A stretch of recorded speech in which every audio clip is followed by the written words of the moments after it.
Tervist! Ühesõnaga, ma tegelikult ei räägi väga sellest, kuidas oma presentatsiooni teha, ma loodan, et te saate sellest varsti teada teiste käest. Et mina kavatsen rääkida sellest, milline peab olema äriplaan selleks, et finaali kohe kindlasti mitte pääseda.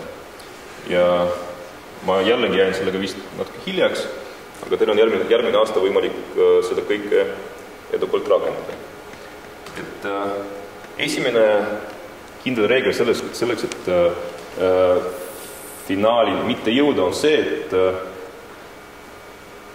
konkurentsiuuringut teha ei tohi. Et kui te tulete žürii ette ja žürii vaatab Google'ist, kes tegeleb sarnaste asjadega ja küsib teie käest, mis on teie konkurentsieelis ja te pole Google'it näinud enne seda ja ei oska küsimusele vastata, siis selge see, et väga kaugele te ei pääse.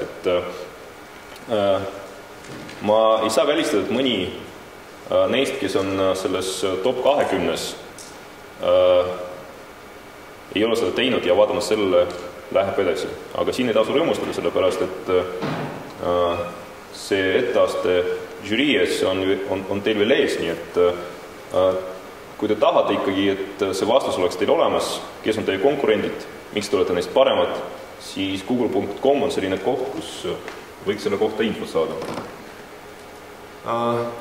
Teine mõte on see, et kui žürii küsib, et kes on teie konkurents, tasub öelda, et meil ei ole konkurentsi.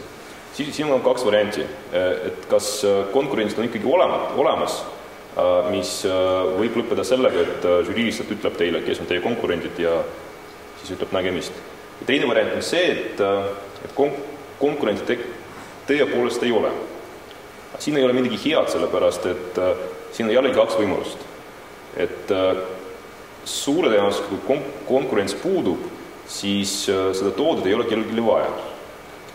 Ja sellepärast ei ole seda keegi teinud varem. Teine väga väike tõenäosus on see, et tõepoolest konkurents puudub ja see tood on hea ja te lihtsalt olete esimesed. Aga siis on teie elu väga raske. Tavaliselt te peate lihtsalt seda turgu looma enda jaoks. See on väga hea stsenaarium, aga selle stsenaariumi tõenäosus on kuskil 0,00 midagi. Nii et ma soovitan esimese slaidi juurde tagasi tulla, kuna mul ei ole puldis, ma seda ei tee, ja kasutada Google'it selleks, et teada saada, kes on teie konkurent. Ja see ei ole hea vastus, mis küsimus. Kolmas teema on see, et kas teha äri üksinda, suurt tõenäoliselt te siin ei oleks, kui te oleksite teinud seda üksinda. Või siis teine võimalus, et näiteks teha mingisugust tarkvaraarendust siis, kui teil meeskonnas ei ole ühtegi tarkvaraarendajat näiteks. Või mingit biotech asja siis, kui teil ei ole ühtegi selle valdkonna spetsialisti. See ei lõppe tavaliselt hästi. Kui see nii ei ole, siis tasub alati mõelda, kuidas te saaksite leida endale meeskonna kaaslasi, kellel on vastav kompetents olemas. Ja tasub alustada ka sellest, et te saate aru, et see probleem on olemas teil, et siis, kui žürii ütleb teile, et kuidas te siis hakkate sellist keerulist asja tegema siis, kui teil ei ole ühtegi inimest, kes oskab seda valdkonda, siis see jällegi ei ole väga hea. Neljas variant on see, et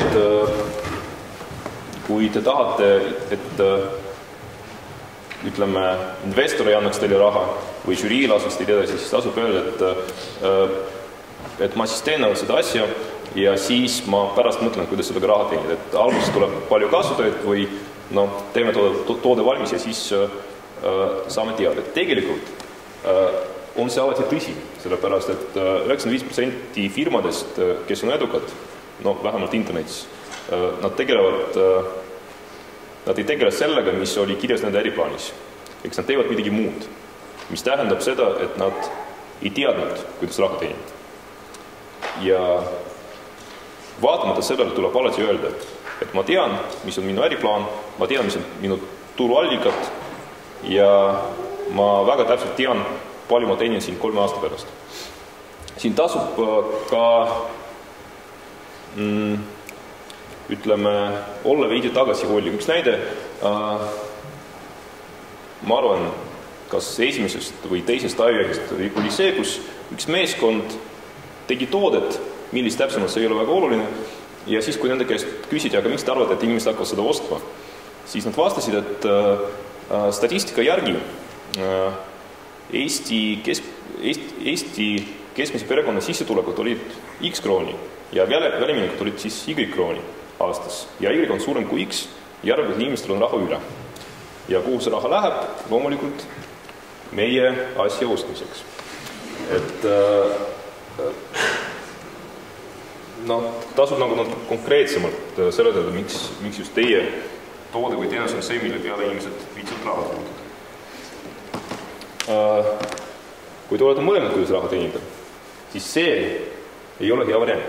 Sellepärast, et jällegi on olemas mitu näidet, kus see toimib, aga viimaste 5-10 aasta jooksul investorid ei taha väga raha anda firmadele, mis tahavad kas bännerit müüa või teha midagi sarnast. Et tasub mõelda, mis on see põhiteenus või toode, mida te müüte ja reklaamimüük võiks olla selline lisasissetulek näiteks. Et see, et te teenite kogu oma tulu reklaamist, see väga ei müü.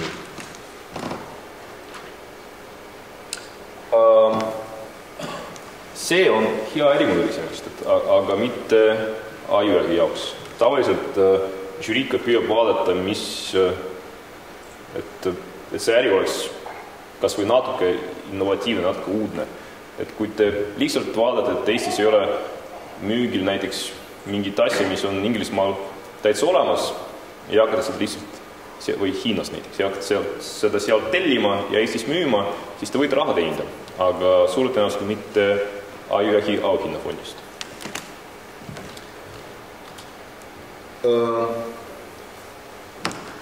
Ei tasu teistele väga täpselt seletada, mis on teie äriplaan, mis on teie kompetents, kes on teie koostööpartnerid, aga ideed tuleb ikkagi lahti seletada. Kõige kasulikum on see enne presentatsiooni, sellepärast, et teie sõbrad, isegi teie perekond suudab teile anda tagasisidet, mis on väga vajalik selleks, et ka parandada oma ideed niiviisi, et žüriilis meeldiks rohkem. Proovige oma emale seletada, mis täpsemalt te teete, kui ta aru ei saa, siis järelikult võiks natuke mõelda, võib-olla tuleks seda sõnastust lihtsustada natuke. On olemas näited, kus meeskond tuleb žüri ette ja ütleb, et ma ei saa teile rääkida, mis ma teen. Sellepärast see on selline sensitiivne valdkond, kus põhimõtteliselt kõik varastavad konkurentside käest ja me võime seda uskuda, aga tavaliselt me ei saa kahjuks sellised ettevõtjad finaali lasta, sellepärast, et me ei tea, millega on tegemist. Me ei saa hinnata seda ideed.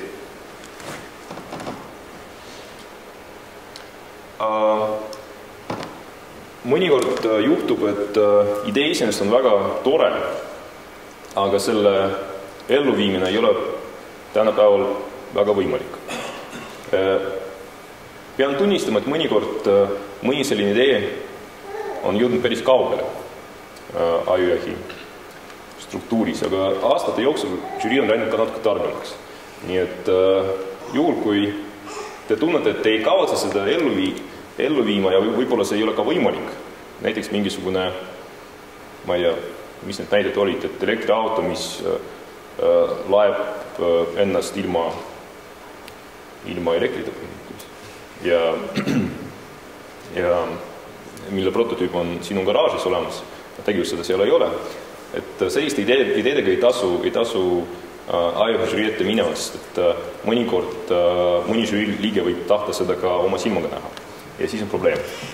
Et kui teil prototüüp ei ole või mingisugune mootor, mis on hästi uudne, mille kasutegur on üle 100% näiteks ja mille kohta on algust olemas, aga mootorit ei ole veel, et tasuks prototüüp teha ja siis tulla žürii ette.